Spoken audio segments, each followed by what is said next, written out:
¿Qué tal? ¿Cómo está? Muy buenas tardes para todos. Bienvenidos a la edición central de BTV Noticias. Miguel, ¿cómo estás? Bueno, muy bien. Un gusto que estés de nuevo. Muchas gracias. Buenas muy tardes amable para todos.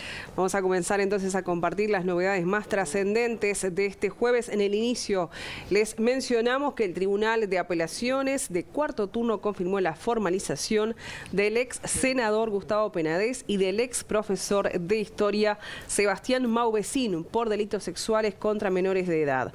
La decisión abarca también a las medidas cautelares que se dispusieron en primera instancia, confirmaron a BTV Noticias fuentes de la Fiscalía.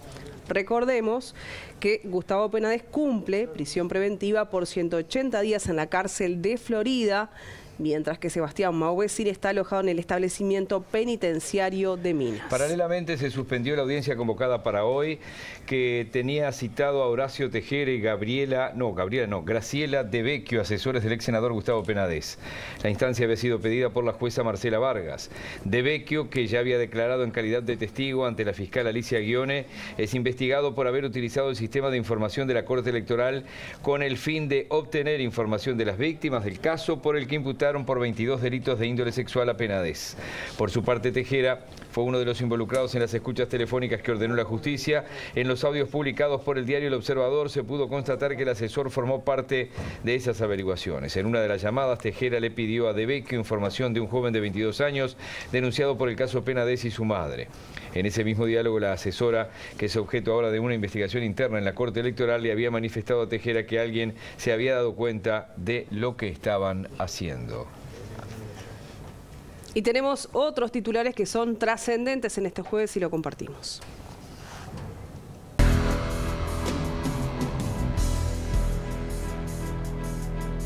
De Juan Sartori le sugirió al legislador divorciarse y así no tener que hacer público su patrimonio. Se tienen que quitar las mamparas de los taxis, la visión de los vecinos y los taxistas. Hoy en Tu Opinión Importa. Ahorristas del Banco Hipotecario celebraron la solución aprobada en el Senado. Una de sus representantes dijo que al banco se le fue la mano con los intereses y que muchos ya devolvieron hasta 3 veces el capital. 2 mujeres mueren por día por cáncer de mama en nuestro país. En el Día Mundial de este tipo de cáncer, los especialistas remarcan la importancia de un diagnóstico temprano y se anunció una nueva prestación. Con más noticias, ahora recibimos a Matías Garro. Matías, buenas tardes, bienvenido. ¿Qué tal, compañeros? Buenas tardes para todos. Hoy, en esta jornada, los ya tradicionales almuerzos que organiza la Asociación de Dirigentes de Marketing, estuvo el ministro de Defensa Nacional, Javier García, quien, digamos, dejó mucha tela para cortar. Habló de varios temas, además de la gestión. Uno de los temas tiene que ver con la Comisión Técnico Mixta de Salto Grande. Recordemos, hace unos pocos días fueron interpelados 2 ministros por este tema y allí, tras una interpelación que duró aproximadamente unas 17 horas maratónicas, la sesión, ¿verdad?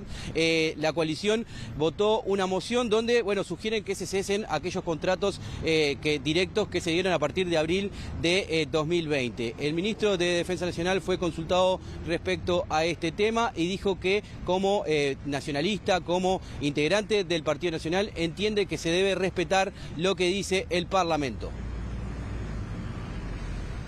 Más responsabilidades ni respuestas. Y creo que este es un episodio que se tiene que resolver y se tiene que resolver de acuerdo al pronunciamiento parlamentario.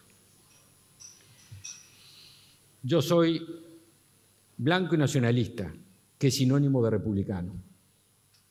Y los blancos que supimos estar mucho más de lo que nos hubiera gustado en la oposición que en el gobierno, si hay algo que defendemos siempre, es al Parlamento.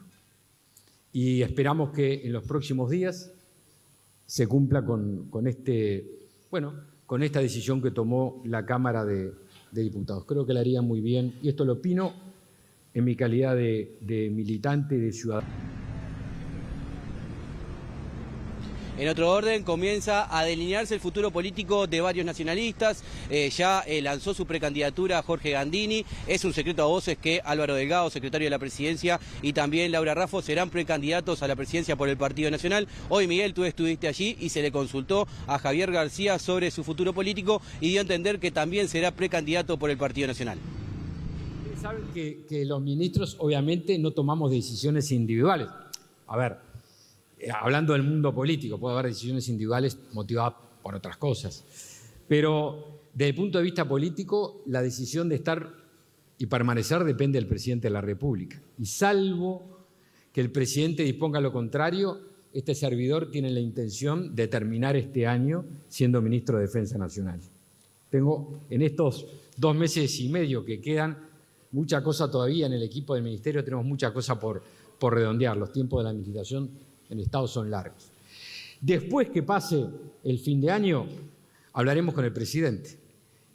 Y si algo tengo claro es que no lo hice en estos 4 años y no lo pienso hacer en el último tramo de mi responsabilidad. No le voy a soltar la mano al presidente. Primero porque no estoy dispuesto a hacerlo. Y por lo tanto vamos a hablar y vamos a tratar de que lo antes posible que entendamos con el que entienda el presidente y que nos parezca con él, poder dedicarnos a la militancia política para cumplir con estos objetivos que le decía recién. Así que yo calculo que en las primeras semanas del 2024 dejaremos a alguien que seguramente va a ser mucho mejor que todos nosotros en el Ministerio de Defensa a terminar la gestión. En otro orden de noticias también estuvo en ADM Pablo Iturralde, presidente del Partido Nacional, quien confirmó que se está trabajando en un lema nacional para que la coalición en su conjunto dispute las elecciones departamentales en al menos Montevideo, Canelones y Salto. Estamos armando un lema nacional para comparecer junto con la coalición, se va a llamar Coalición Republicana, para el 2025. Eso es un elemento indispensable que tenemos porque la convención es la que tiene que resolver cómo vamos a comparecer. Nosotros creemos que la convención tiene que habilitar que cada departamento tome la decisión de cómo va a comparecer y bueno, es indispensable hacerlo previo a la convención. ¿En qué departamentos va a haber coalición republicana? Si usted me pregunta ahora, le diría que estoy seguro que va a haber en 3, en Montevideo, en Canelones y en Salto. No la decisión de Salto formal, la de Montevideo y Canelones en los hechos, todos sabemos que va a ser así, y después hay otra cantidad de compañeros que están estudiándolo, pero dependerá también de la voluntad de otros partidos. El gobierno estudia la eventual inconstitucionalidad de un artículo aprobado en la rendición de cuentas que establece la inhibición de fiscales, es decir, que no puedan ejercer como abogados por un plazo tras dejar su puesto. El presidente Luis Lacalle Pou pidió al prosecretario de la Presidencia, Rodrigo Ferrés, que elabore un informe jurídico sobre el tema, según informó Montevideo Portal y confirmó BTV Noticias. Fuentes del gobierno indicaron que el artículo propuesto por Cabildo Abierto no los convence. En caso de rechazar la iniciativa, el presidente puede vetar el artículo. Para eso, una vez que la rendición de cuentas ingrese al Poder Ejecutivo, Lacalle tiene un plazo de 10 días para la aplicación del veto antes de la promulgación de la norma. La Asociación de Fiscales considera que la disposición aprobada es discriminatoria y presentarán un recurso de inconstitucionalidad a la Suprema Corte de Justicia y elevarán su reclamo ante la Corte Interamericana de Derechos Humanos. La justicia uruguaya citará a Eduardo H. para indagarlo por lavado de activos en el caso Lavallato, según informó el periodista Eduardo Preve. La Fiscalía de Perú había remitido el 11 de octubre a Uruguay el pliego de preguntas para interrogar al empresario. El nombre del economista H., si bien estaba mencionado en un principio en la causa, apareció con más evidencia, mails y comunicaciones tras una nueva evidencia aportada por la Fiscalía de Andorra a la Fiscalía de Perú. La fiscal Giovanna Mori entiende que H., desde su condición de funcionario de la banca privada de Andorra, flexibilizó la normativa de este banco en Uruguay para poder dar facilidades a la empresa Odebrecht. Y de esa forma la constructora brasileña efectuó transacciones y transferencias bancarias tercerizadas a otros bancos offshore para el pago de coimas. El hijo de Silcar, Lara Borges, ex jefe de inteligencia, es uno de los policías sumariados por acceder ilegalmente al sistema El Guardián. El otro funcionario implicado en este caso es el subcomisario John Jiménez.